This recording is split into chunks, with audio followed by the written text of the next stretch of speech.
ആകാശവാണി. നമസ്കാരം. പ്രാദേശിക വാർത്തകൾ വായിക്കുന്നത് ശ്യാമ. പ്രധാന വാർത്തകൾ. കേരളത്തിൽ ലോക്സഭാ സ്ഥാനാർത്ഥികളുടെ അന്തിമ ചിത്രം ഇന്ന് വ്യക്തമാകും. പത്രിക പിൻവലിക്കാൻ ഇനി മണിക്കൂറുകൾ മാത്രം. മുഖ്യമന്ത്രി പിണറായി വിജയന്റെ തിരഞ്ഞെടുപ്പ് പരിപാടി അടൂരിൽ. പ്രതിപക്ഷ നേതാവിന്റെ പ്രചാരണ പരിപാടികൾക്ക് ഇന്ന് തുടക്കമാകും. ബിജെപിക്കായി വോട്ട് അഭ്യർത്ഥിച്ച് ദേശീയ നേതാക്കൾ. കേരളത്തിൽ 3 ദിവസം കൂടി താപനില ഉയർന്നു നിൽക്കും. വൈദ്യുതി ഉപഭോഗത്തിൽ നിയന്ത്രണം വേണമെന്ന് KEB. അരനൂറ്റാണ്ടിനിടയിലെ ഏറ്റവും ദൈർഘ്യമേറിയ സമ്പൂർണ്ണ സൂര്യഗ്രഹണം ഇന്ന് ഇന്ത്യയിൽ ദൃശ്യമാവില്ല. റമദാൻ മാസം അവസാനത്തോടടുക്കവേ ഈദുൽ ഫിത്തർ ആഘോഷിക്കാനുള്ള തയ്യാറെടുപ്പിൽ ലോകമെങ്ങുമുള്ള ഇസ്ലാം മത വിശ്വാസികൾ. IPL ക്രിക്കറ്റിൽ ഇന്ന് Chennai super Kings Kolkata night റൈഡേഴ്സിനെ നേരിടും. വാർത്തകൾ വിശദമായി. കേരളത്തിൽ ലോക്സഭാ തെരഞ്ഞെടുപ്പിന്റെ സ്ഥാനാർത്ഥികളുടെ ചിത്രം ഇന്ന് വ്യക്തമാകും. നാമനിർദ്ദേശ പത്രിക പിൻവലിക്കാൻ ഇനി മണിക്കൂറുകൾ മാത്രമാണ് ശേഷിക്കുന്നത്. വൈകിട്ട് 3-ന് സമയപരിധി കഴിയുന്നതോടെ 20 മണ്ഡലങ്ങളിലെയും സ്ഥാനാർത്ഥികളുടെ അന്തിമ പട്ടികയാകും. പ്രമുഖ സ്ഥാനാർത്ഥികളുടെ വോട്ടുമറിക്കാൻ സാധ്യതയുള്ള വിമതരെയും പേരുകളിൽ സാദൃശ്യമുള്ള അപരന്മാരെയും കണ്ടെത്തി ഒഴിവാക്കാനുള്ള അവസാനവട്ട ശ്രമത്തിലാണ് രാഷ്ട്രീയ പാർട്ടികൾ. സൂക്ഷ്മ പരിശോധന പൂർത്തിയായപ്പോൾ സംസ്ഥാനത്ത് 204 പേരാണ് മത്സരരംഗത്ത്. കോട്ടയത്താണ് ഏറ്റവും കൂടുതൽ സ്ഥാനാർത്ഥികൾ. 14 പേർ മത്സരിക്കുന്നു. 13 പേർ വീതം പത്രിക നൽകിയ തിരുവനന്തപുരവും കോഴിക്കോടുമാണ് രണ്ടാം സ്ഥാനത്ത്. സൂക്ഷ്മ പരിശോധന കഴിഞ്ഞപ്പോൾ ആലത്തൂർ മണ്ഡലത്തിൽ 5 സ്ഥാനാർത്ഥികൾ മാത്രമാണുള്ളത്. കേരളത്തിലടക്കം 88 സീറ്റിലേക്ക് ഈ മാസം 26-നാണ് വോട്ടെടുപ്പ്. ഔട്ടർ മണിപ്പൂരിന്റെ ഒരു ഭാഗത്തും രണ്ടാം ഘട്ടത്തിൽ വോട്ടെടുപ്പ് നടക്കും. കോഴിക്കോട് ലോക്സഭാ മണ്ഡലത്തിലെ UDF സ്ഥാനാർത്ഥി MK രാഘവൻ ഇന്ന് കൊടുവള്ളി മണ്ഡലത്തിലാണ് പര്യടനം നടത്തുന്നത്. LDF സ്ഥാനാർത്ഥി എളമരം കരീം കോഴിക്കോട് നോർത്ത് നിയോജക മണ്ഡലത്തിലെ മെഡിക്കൽ കോളേജ് ഭാഗത്ത് പ്രചാരണം നടത്തുന്നു. NDA സ്ഥാനാർത്ഥി MT രമേശ് കുന്നമംഗലം മണ്ഡലത്തിലും ചേളന്നൂരിലും പര്യടനം നടത്തും. കണ്ണൂർ ലോക്സഭാ മണ്ഡലം UDF സ്ഥാനാർത്ഥി K സുധാകരൻ തളിപ്പറമ്പിൽ പര്യടനത്തിനാണ്. LDF സ്ഥാനാർത്ഥി MV ജയരാജൻ കണ്ണൂർ നിയോജക മണ്ഡലത്തിൽ വോട്ട് തേടുന്നു.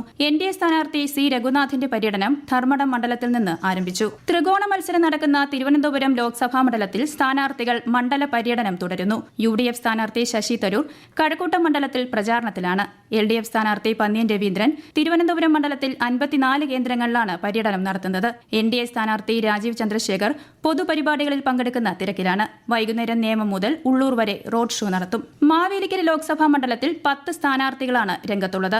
3 മുന്നണികൾ തമ്മിൽ ശക്തമായ പോരാട്ടമാണിവിടെ. കൂടുതൽ വിവരങ്ങളുമായി ആകാശവാണി ആലപ്പുഴ ജില്ലാ പ്രതിനിധി R രവികുമാർ. മാവേലിക്കര ലോക്സഭാ മണ്ഡലത്തിലെ സ്ഥാനാർത്ഥികൾ രണ്ടാം ഘട്ട മണ്ഡല പര്യടനം തുടങ്ങി. UDF സ്ഥാനാർത്ഥി കൊടിക്കുന്ന് സുരേഷ് ഇന്ന് കൊട്ടാരക്കര നിയോജക മണ്ഡലത്തിലെ ഉമ്മന്നൂർ, വെളിയം, കരിപ്ര പഞ്ചായത്തുകളാണ് പര്യടനം നടത്തുന്നത്. LDF സ്ഥാനാർത്ഥി അഡ്വക്കേറ്റ് CA അരുൺകുമാറിന്റെ ചെങ്ങന്നൂർ നിയോജക മണ്ഡലത്തിലെ പര്യടനം മന്ത്രി സജി ചെറിയാൻ ഇന്ന് രാവിലെ ഉദ്ഘാടനം ചെയ്തു.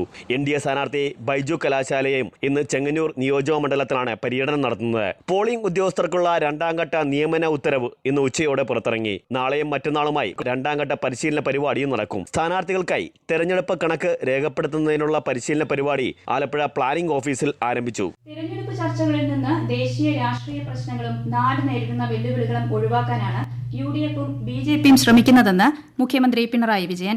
അടൂരിൽ വാർത്താ സമ്മേളനത്തിൽ സംസാരിക്കുകയായിരുന്നു മുഖ്യമന്ത്രി. കേന്ദ്രത്തിന്റെ അവഗണനയാണ് കേരളം നേരിടുന്ന സാമ്പത്തിക പ്രശ്നങ്ങൾക്ക് കാരണമെന്ന് മുഖ്യമന്ത്രി ആരോപിച്ചു. പ്രതിപക്ഷ നേതാവ് VD സതീശന്റെ തിരഞ്ഞെടുപ്പ് പ്രചാരണ പരിപാടികൾക്ക് ഇന്ന് തുടക്കമാകും. ഇന്ന് വൈകിട്ട് ആറ്റിങ്ങൽ മണ്ഡലത്തിലെ വെമ്പായത്തും തിരുവനന്തപുരം മണ്ഡലത്തിലെ പേട്ടയിലുമാണ് ആദ്യ പരിപാടികൾ. BJPക്ക് വേണ്ടി പ്രചാരണം നടത്താൻ സംസ്ഥാനത്തേക്ക് കൂടുതൽ ദേശീയ നേതാക്കൾ എത്തിക്കൊണ്ടിരിക്കുന്നു.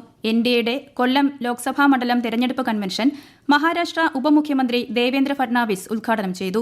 വ്യത്യസ്ത ലക്ഷ്യമുള്ള ഒരുപാട് പേർ സ്വയം നേതാക്കളായി കരുതുന്ന പ്രതിപക്ഷ മുന്നണി എങ്ങുമെത്താൻ പോകുന്നില്ലെന്ന് ഫഡ്നാവിസ് പറഞ്ഞു. കേന്ദ്രമന്ത്രിമാരായ S ജയശങ്കർ, സ്മൃതി ഇറാനി തുടങ്ങിയവർ കഴിഞ്ഞ ദിവസങ്ങളിൽ കേരളത്തിൽ പ്രചാരണത്തിനെത്തി. ഈ വാർത്തകൾ ആകാശവാണിയിൽ നിന്ന്. ആകാശവാണി വാർത്തകളും വാർത്താധിഷ്ഠിത പരിപാടികളും all India radio news Thiruvananthapuram എന്ന യൂട്യൂബ് ചാനലിൽ ലഭ്യമാണ്. കൂടുതൽ വാർത്തകൾക്കായി @All India Radio News Thiruvananthapuram എന്ന ഫേസ്ബുക്ക് പേജും @AER_News_TVM എന്ന X ഹാൻഡിലും സന്ദർശിക്കാം. അരനൂറ്റാണ്ടിനിടയിലെ ഏറ്റവും ദൈർഘ്യമേറിയ സമ്പൂർണ്ണ സൂര്യഗ്രഹണം ഇന്ന്. ചന്ദ്രൻ ഭൂമിക്കും സൂര്യനുമിടയിലൂടെ കടന്നുപോകുമ്പോഴാണ് സമ്പൂർണ്ണ സൂര്യഗ്രഹണം സംഭവിക്കുന്നത്. അമേരിക്ക, കാനഡ, മെക്സിക്കോ ഉൾപ്പെടെയുള്ള വടക്കൻ അമേരിക്കൻ രാജ്യങ്ങളിൽ ഗ്രഹണം ദൃശ്യമാകും. ഇന്ത്യയടക്കമുള്ള ഏഷ്യൻ രാജ്യങ്ങളിൽ കാണാൻ കഴിയില്ല. ഇന്ത്യൻ സമയം രാത്രി 9:12 ആരംഭിക്കുന്ന ഗ്രഹണം നാളെ നാളെ പുലർച്ചെ 2 മണിവരെ നീളും. അമേരിക്കയിലെ ടെക്സാസ് അടക്കമുള്ള സംസ്ഥാനങ്ങളിൽ സമ്പൂർണ്ണ ഗ്രഹണം പൂർണ്ണമായി ദൃശ്യമാകും. ഗ്രഹണം നടക്കുമ്പോൾ ഭൂമിയിലുണ്ടാകുന്ന മാറ്റങ്ങൾ പഠിക്കാൻ നാസ അടക്കമുള്ള ബഹിരാകാശ ഏജൻസികൾ വിപുലമായ സംവിധാനങ്ങൾ സജ്ജീകരിച്ചിട്ടുണ്ട്. സംസ്ഥാന ശാസ്ത്ര സാങ്കേതിക വകുപ്പ് തിരുവനന്തപുരത്ത് ഗ്രഹണ ദൃശ്യങ്ങൾ തത്സമയം കാണാൻ അവസരമൊരുക്കിയിട്ടുണ്ട്. അടുത്ത സമ്പൂർണ്ണ ഗ്രഹണം 2026 ഓഗസ്റ്റ് 12-നായിരിക്കും. കേരളത്തിൽ 3 ദിവസം കൂടി വിവിധ ജില്ലകളിൽ താപനില ഉയർന്നു നിൽക്കുമെന്ന് റിപ്പോർട്ട്. പാലക്കാട് ജില്ലയിൽ ഉയർന്ന താപനില 41 ഡിഗ്രി സെൽഷ്യസ് വരെയും കൊല്ലം ജില്ലയിൽ 40 ഡിഗ്രി സെൽഷ്യസ് വരെയും ഉയർന്നേക്കും. സാധാരണയേക്കാൾ 2 മുതൽ 4 ഡിഗ്രി വരെ താപനില ചിലയിടങ്ങളിൽ ഉയരും. ചില ജില്ലകളിൽ ഉഷ്ണതരംഗത്തിന് സാധ്യതയുണ്ടെന്ന് കാലാവസ്ഥാ ഗവേഷകർ നിരീക്ഷിക്കുന്നു. മുന്നറിയിപ്പുകൾ ജാഗ്രതയോടെ പാലിക്കണമെന്ന് കാലാവസ്ഥാ ഗവേഷകൻ ഡോക്ടർ ഗോപകുമാർ ചോലയിൽ ആകാശവാണി വാർത്തകളോട് പറഞ്ഞു. പകൽ ചൂടിന്റെ രൂക്ഷത കൂടിക്കൊണ്ടിരിക്കുകയാണ്. 35-42 ഡിഗ്രി സെന്റിഗ്രേഡ് പരിധിയിലാണ് പകൽ താപനില ചൂടിന്റെ പരിധി. 26 തുടങ്ങി 30 ഡിഗ്രി സെന്റിഗ്രേഡ് വരെ പരിധിയിലാണ് രാത്രി താപനില നിൽക്കുന്നത്. ഇത്തരത്തിലുള്ള താപനില വർധനവ് 40 ഡിഗ്രി സെന്റിഗ്രേഡിൽ ഉയർന്ന് നിൽക്കുന്ന പക്ഷം അവിടെ ഉഷ്ണതരംഗ സാധ്യതയാണ് കാലാവസ്ഥാ വകുപ്പ് പരിഗണിക്കുന്നത്. ഉഷ്ണതരംഗ സാധ്യത ഉണ്ടാകുമോ എന്നുള്ള മുന്നറിയിപ്പ് വരും ദിവസങ്ങളിൽ നമുക്ക് അറിയാൻ കഴിയും. കേന്ദ്ര കാലാവസ്ഥാ വകുപ്പ് നൽകുന്ന മുന്നറിയിപ്പുകൾ പൊതുജനങ്ങൾ വളരെ കൃത്യതയോടെ അനുസരിക്കേണ്ടതാണ്. സംസ്ഥാനത്ത് വീണ്ടും വൈദ്യുതി ഉപഭോഗം സർവകാല റെക്കോർഡിൽ 10.82 കോടി യൂണിറ്റ് വൈദ്യുതിയാണ് ശനിയാഴ്ച കേരളം ഉപയോഗിച്ചത്.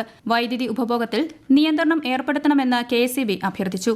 വൈദ്യുതി വാഹനങ്ങൾ രാത്രി സമയത്ത് ചാർജ് ചെയ്യുന്നത് മൂലം ട്രാൻസ്ഫോമറുകളുടെ ലോഡ് കൂടുന്നതും ഫ്യൂസ് പോകുന്നതിനും ഇടയാക്കുന്നുണ്ട്. കഴിയുന്നതും വൈദ്യുതി വാഹനങ്ങളുടെ ചാർജിംഗ് രാത്രി 12-ന് ശേഷമോ പകലോ ക്രമീകരിക്കണമെന്ന് KEB അഭ്യർത്ഥിച്ചു.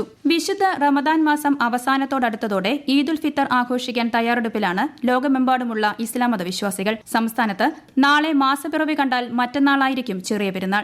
അല്ലാത്തപക്ഷം റമദാൻ 30 പൂർത്തിയാക്കി വ്യാഴാഴ്ച പെരുന്നാൾ ആഘോഷിക്കും. UAE-യിൽ ഇന്ന് ശവ്വാൽ മാസപ്പിറവി കണ്ടാൽ നാളെ ഈദ് ആഘോഷിക്കും. നാളെ റമദാൻ 29 ആയതിനാൽ സൂര്യാസ്തമയത്തോടെ മാസപ്പിറവി കാണുന്നവർ അറിയിക്കണമെന്ന് തിരുവനന്തപുരം വലിയ ഖാസി ചന്ദ്രൂർ VM അബ്ദുള്ള മൌലവി അറിയിച്ചു. മാസപ്പിറവിയുടെ അടിസ്ഥാനത്തിൽ ഈദുൽ ഫിത്തർ സംബന്ധിച്ച ഏകോപിച്ച തീരുമാനം പ്രഖ്യാപിക്കുന്നതിന് ഇമാമുമാരുടെയും മഹല്ല് ഭാരവാഹികളുടെയും പ്രത്യേക യോഗം നാളെ വൈകിട്ട് തിരുവനന്തപുരം മണക്കാട് വലിയ പള്ളിയിൽ ചേരും. നാളെ വൈകിട്ട് പാളയം ജുമാ മസ്ജിദിലും പ്രത്യേക യോഗം ചേരുന്നുണ്ട്. മേടമാസ പൂജകൾക്കും വിഷു പൂജകൾക്കുമായി ശബരിമല ധർമ്മശാസ്ത്ര ക്ഷേത്രനട മറ്റന്നാൾ വൈകുന്നേരം 5 മണിക്ക് തുറക്കും. അന്ന് പ്രത്യേക പൂജകൾ ഉണ്ടാകില്ല. പിറ്റേന്ന് പുലർച്ചെ 5 മണിക്ക് ക്ഷേത്രനട തുറക്കും. മേടം 1-ആയ 14-ന് പുലർച്ചെ 3 മണിക്ക് നട തുറക്കും. തുടർന്ന് വിഷുക്കണി ദർശനവും കൈനീട്ടം നൽകലും ഉണ്ടാകും. പൂജകൾ പൂർത്തിയാക്കി ഈ മാസം 18-ന് നടയടയ്ക്കും. ശബരിമലയിൽ മേടമാസ പൂജയും വിഷു ദർശനവും പ്രമാണിച്ച് KSRTC വിപുലമായ യാത്രാ സൌകര്യമാണ് ഒരുക്കിയിട്ടുള്ളത്. 10 മുതൽ വിവിധ യൂണിറ്റുകളിൽ നിന്നും സർവീസുകൾ ക്രമീകരിച്ചിട്ടുണ്ട്. കണ്ണൂർ പാനൂരിൽ ബോംബ് നിർമ്മാണത്തിനിടെയുണ്ടായ സ്ഫോടനത്തിൽ ഒരാൾ മരിച്ച കേസിൽ 2 പേർ കൂടി അറസ്റ്റിലായി. മുളയാത്തോട്ടെ K മിഥുൻ, കുന്നോത്തുപറമ്പിലെ അമൽ ബാബു എന്നിവരെയാണ് അറസ്റ്റ് ചെയ്തത്. കേസിൽ അറസ്റ്റിലായവരുടെ എണ്ണം 6 ആയി. പൂക്കോട് വെറ്റിനറി കോളേജ് വിദ്യാർത്ഥി JS സിദ്ധാർത്ഥിന്റെ മരണത്തിൽ ദേശീയ മനുഷ്യാവകാശ കമ്മീഷൻ തെളിവെടുപ്പ് ഇന്നു മുതൽ. വെറ്റിനറി സർവകലാശാലയുടെ പൂക്കോട് ക്യാമ്പസിൽ 5 ദിവസം തങ്ങിയാണ് കമ്മീഷൻ തെളിവെടുപ്പ് നടത്തുക. IPL ക്രിക്കറ്റിൽ ഇന്ന് Chennai super Kings Kolkata night റൈഡേഴ്സിനെ നേരിടും. രാത്രി 7:30-ന് ചെന്നൈ ചിദംബരം സ്റ്റേഡിയത്തിലാണ് മത്സരം. സ്വർണ്ണവിലയിൽ വർധന. ഗ്രാമിന് 6,565 രൂപയും പവന് 52,520 രൂപയുമാണ് ഇന്നത്തെ വില. സംസ്ഥാനത്ത് 62 ലക്ഷം പേർക്ക് സാമൂഹ്യ സുരക്ഷാ ക്ഷേമ പെൻഷനുകളുടെ 2 ഗഡു നാളെ മുതൽ വിതരണം ചെയ്യും. 3,200 രൂപ വീതമാണ് ലഭിക്കുക. കഴിഞ്ഞ മാസം 1 ഗഡു വിതരണം ചെയ്തിരുന്നു. ബാങ്ക് അക്കൌണ്ട് നമ്പർ നൽകിയവർക്ക് അക്കൌണ്ട് വഴിയും മറ്റുള്ളവർക്ക് സഹകരണ സംഘങ്ങൾ വഴി നേരിട്ട് വീട്ടിലും പെൻഷൻ എത്തിക്കും. മസ്റ്ററിംഗ് നടത്തിയ മുഴുവൻ പേർക്കും തുക ലഭിക്കും. തിരുവനന്തപുരം ജില്ലയിലെ കുളത്തൂരിൽ ദേശീയപാതയിൽ ബൈക്കിടിച്ച് കാൽനട യാത്രക്കാരനും ബൈക്ക് ഓടിച്ചയാളും മരിച്ചു. ഇന്ന് പുലർച്ചെ 3 മണിക്കായിരുന്നു അപകടം. പ്രധാന വാർത്തകൾ വീണ്ടും. കേരളത്തിൽ ലോക്സഭാ സ്ഥാനാർത്ഥികളുടെ അന്തിമ ചിത്രം ഇന്ന് വ്യക്തമാകും. പത്രിക പിൻവലിക്കാൻ ഇനി മണിക്കൂറുകൾ മാത്രം. മുഖ്യമന്ത്രി പിണറായി വിജയന്റെ തിരഞ്ഞെടുപ്പ് പരിപാടി അടൂരിൽ. പ്രതിപക്ഷ നേതാവിന്റെ പ്രചാരണ പരിപാടികൾക്ക് ഇന്ന് തുടക്കമാകും. BJPക്കായി വോട്ട് അഭ്യർത്ഥിച്ച് ദേശീയ നേതാക്കൾ. കേരളത്തിൽ 3 ദിവസം കൂടി താപനില ഉയർന്നു നിൽക്കും. വൈദ്യുതി ഉപഭോഗത്തിൽ നിയന്ത്രണം വേണമെന്ന് KEB. അരനൂറ്റാണ്ടിനിടയിലെ ഏറ്റവും ദൈർഘ്യമേറിയ സമ്പൂർണ്ണ സൂര്യഗ്രഹണം ഇന്ന് ഇന്ത്യയിൽ ദൃശ്യമാവില്ല. റമദാൻ മാസം അവസാനത്തോടടുക്കവേ ഈദുൽ ഫിത്തർ ആഘോഷിക്കാനുള്ള തയ്യാറെടുപ്പിൽ ലോകമെങ്ങുമുള്ള ഇസ്ലാം മത വിശ്വാസികൾ. IPL ക്രിക്കറ്റിൽ ഇന്ന് Chennai super Kings Kolkata night റൈഡേഴ്സിനെ നേരിടും. വാർത്തകൾ കഴിഞ്ഞു. അടുത്ത വാർത്താ പ്രക്ഷേപണം 12:50-ന്.